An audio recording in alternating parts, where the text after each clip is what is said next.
have a lower PlayStation 5 firmware. First, Gajina's zero-day kernel exploit was not patched in PS5 Firmware 13.60. The confusion came from an earlier message where Gajina said that a report he was writing had been patched in Firmware 13.60.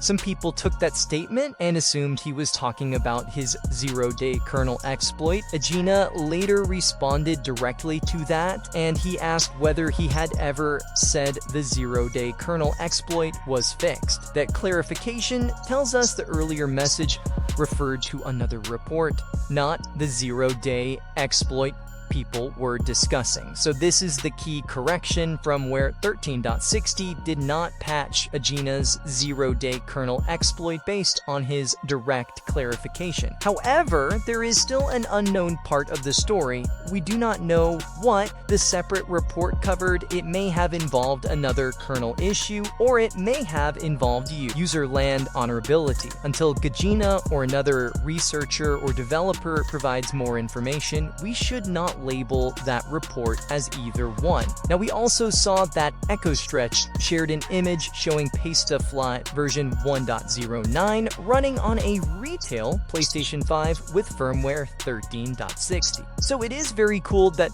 we do know that there is at least a version of K-Stuff that is running on the very latest firmware. Now, what all that exploit is, we don't really know yet because these are just some bits that the developers have behind the scenes. So the corrected takeaway is good news, but again, it's not a reason to update your console.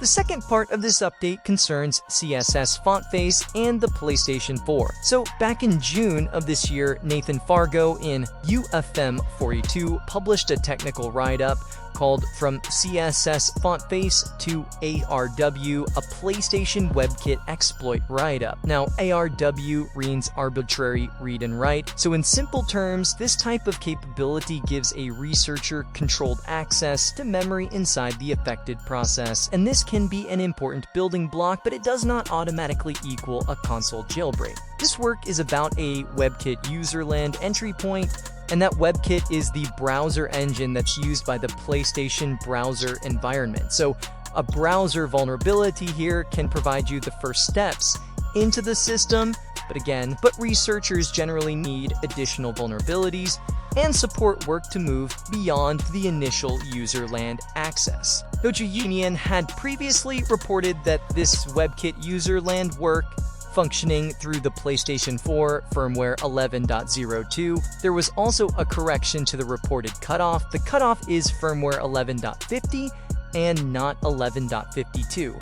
Now, there's a new demo shared through Dr. Guinean's Blue Sky account of what it looks like in action. The video starts by showing the PlayStation 4 system information screen. The console is running system software 11.02.